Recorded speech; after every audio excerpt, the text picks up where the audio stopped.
بسم الله الرحمن الرحيم عم يتساءلون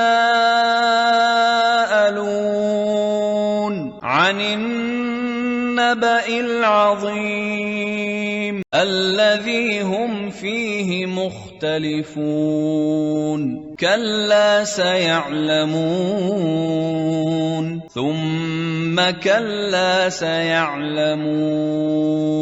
ألم نجعل الأرض مهادا والجبال أوتادا وخلقناكم أزواجا وجعلنا نومكم سباتا وجعلنا الليل لباسا وجعلنا النهار معاشا وبنينا فوقكم سبعا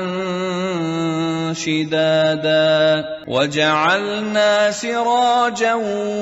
وهاجا وأنزلنا من المعصرات ماء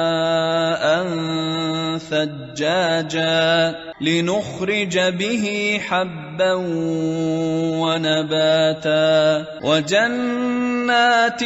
ألفافا إن يوم الفصل كان ميقاتا يوم ينفخ في الصور فتأتون أفواجا وفتحت السماء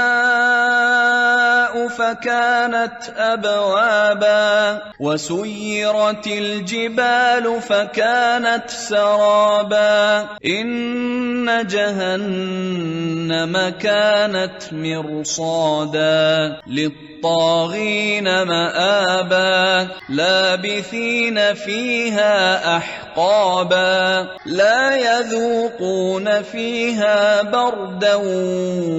ولا شرابا إلا حميما وغساقا جزاء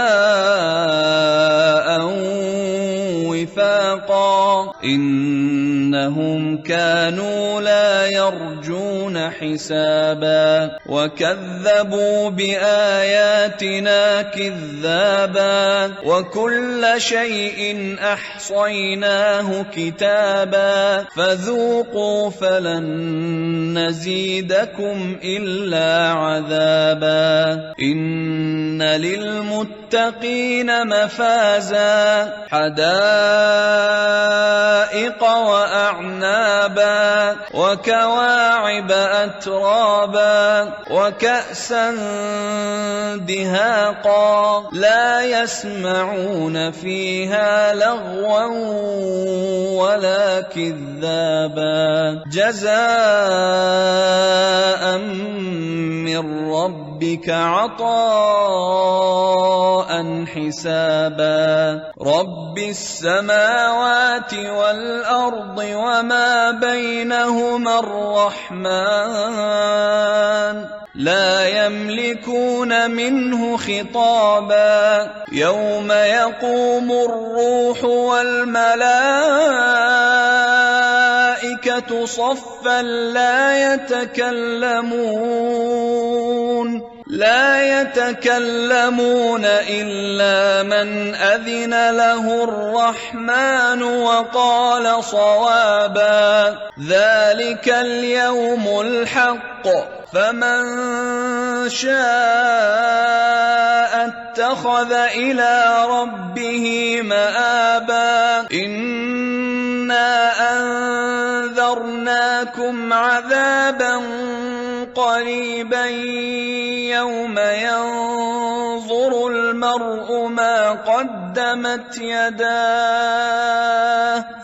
يوم ينظر المرء ما قدمت يداه ويقول الكافر يا ليتني كنت ترابا